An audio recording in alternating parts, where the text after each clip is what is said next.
남북이 모두 다양한 환경에서 다양한 정치를 풀어내는데 오늘 대구와 평양에서 조문 정치가 시작된다는 소식으로 좀 정리를 해보겠습니다. 자, 유승민 의원 전 새누리당 원내대표인데 부친이 돌아가신 거죠? 네, 어젯밤에 돌아가셨고 네. 빈소가 오늘 대구 경북대에 네.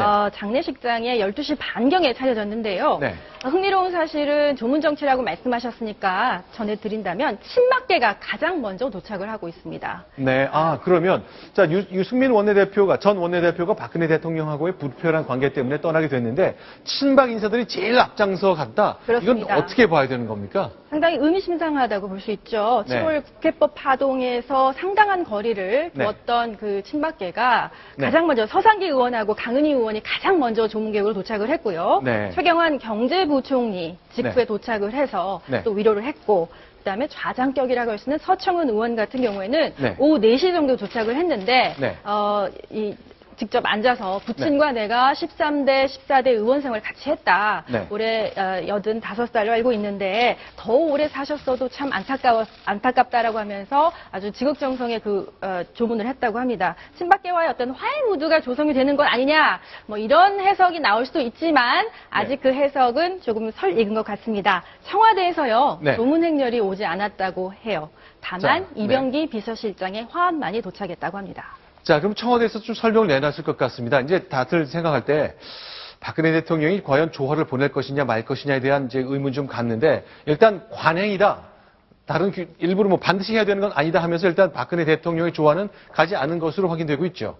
일단 그 현역 국회의원의 그 모친상, 부친상은 네. 기본적으로 대통령 조화를 보내는 대상입니다. 네. 그런데 이제 그 청와대 측 설명은 그 유승민 의원이 그 조화나 조의금을 일체 받지 않겠다고 해서 네. 안 보내는 것으로 했다. 이렇게 설명하는데 네. 그럼에도 불구하고 만일에 정말 대통령이 그거 무슨 소리입니까? 그거 보내야죠. 이렇게 했다면 당연히 갔겠죠. 그러니까 네. 현재 그 대통령하고 그 유승민 의원의 냉랭한 관계가 결국 반영된 거 아니냐. 네. 이런 해석이 나올 수밖에 없는 상황이고요. 그리고 자, 지금 이제 6시 53분 지나고 있는데 지금 보이시는 장면이 이 시각, 바로 지금 이 시각 생방송 장면입니다.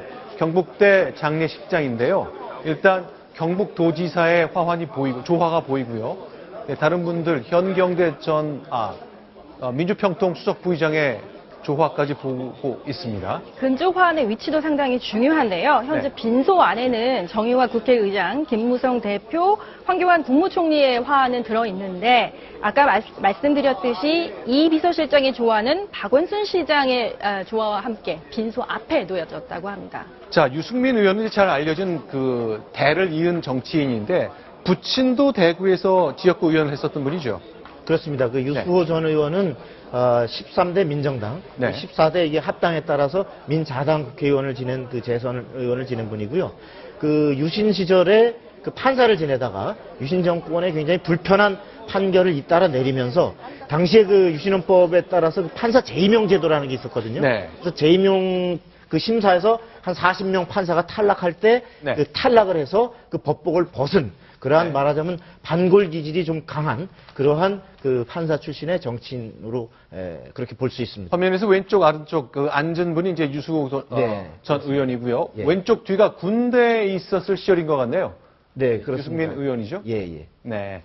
자, 그러면 이제 부친에 이어서 이제 대구 지역 정치인을 하고 있는데 많은 사람들이 궁금한 것이 이렇게 조화가 가거나 그러면 이제 유승민 전 대표에 대한 대통령에 대한 감정이 풀렸다고 생각해서 여러 가지 대구의 내년 총선 지형도 좀 영향을 받을 수 있는 거 아닙니까? 일단 뭐 만일에 조화가 같다면 그런 해석을 할 수도 있겠죠. 그러나 네. 조화 자체가 네. 꼭 어떤 뭐 결정적으로 감정을 풀고 아닐 수는 네. 단정하기는 어렵지만은 네. 어쨌든 아까 했듯이 대통령의 뜻이 분명히 있었다면 당초에 그 초기에 그 조화 조의금을 안 받는다고 알려졌다 하더라도 청와대가 반드시 조치를 했을 텐데 아마 저것은 좀 지켜봐서 네. 오늘 글쎄 저녁에라도 혹은 내일이라도 도착할지는 네. 좀 지켜볼 대목인 것 같습니다. 알겠습니다. 그럼 이번엔 평양으로 좀 가보겠습니다. 평양에서는 아주 중요한 인사가 사망했거든요. 그래서 북한이 특별 방송까지 했는데 어떤 사람이 돌아갔는지 그 음성을 통해 직접 확인해 보겠습니다. 조선인민군 원수인 리울설 동지는 장기간 폐암으로 치료받다가 2015년 11월 7일 10시 10분 94살을 일기로 애속하게도 소고하였다. 김정은 기자, 이율설, 뭐 많이 들어봤는데 어떤 사람입니까? 빨치산 1세입니다. 네. 북한의 파워 엘리트 두 가지 축이 있죠. 네. 백두혈통 그리고 그 밑을 보좌하는 핵심 파워 엘리트가 바로 이 빨치산 1세. 그러니까 항해 강점기 시절에 네. 항해 그 투쟁을 했던 무장 네. 세력들인데요. 바로 이율설 네. 94살을 일기로 타계했는데 네.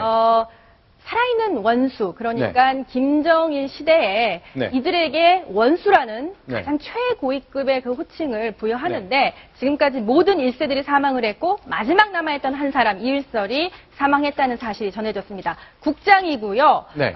김정은이 이걸 직접 주도하기 때문에 네. 가장 최고의 예우를 한다고도 볼 수 있겠죠. 자, 지금 화면에 보이는 것처럼 김정은이 이율설에 다가가 포옹하는 장면까지 있는데 이번 이율설 사망을 통해 저희가 중요하게 파악하게 된 것이 하나 있습니다. 최룡해, 그야말로 서열 5위로 김정은의 최측근으로 불렸던 최룡해가 장의위원 명단에 없다. 이거 의미심장하다는 해석이 나오고 있거든요. 그렇습니다. 자, 최근까지만 해도 최룡해가 공식 석상에 많이 등장했잖아요. 저도 10월 달 다양한 행사를 통해 최룡해 모습을 봤었는데요.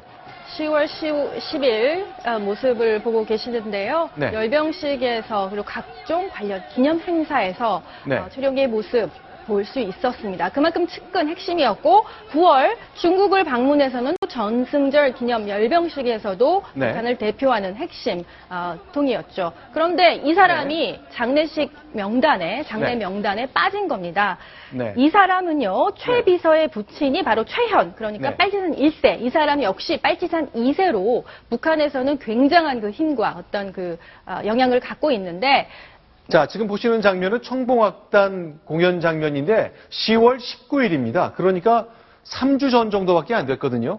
그래서- 3주 전까지 저렇게 있었는데 공식 석상에 늘 이렇게 김정은 곁을 지켰던 그가 장의위원회 명단이 빠졌다. 그건 어떤 의미인 건가요? 실각설이 조심스럽게 제기가 되고 있습니다. 네. 아무래도 북한의 어떤 정치 상황이라는 게 상당히 요동치기 때문에 뭔가 네. 김정은, 그러니까 지난 북중 관계의 어떤 그 매끄러운 물밑 네. 접촉 과정에서 뭔가 최룡해가 김정은의 심기를 상하게 한 것이 아니냐. 그래서 그것에 대한 책임을 지고 지금 실각설이 조심스럽게 제기는 되고 있는데요.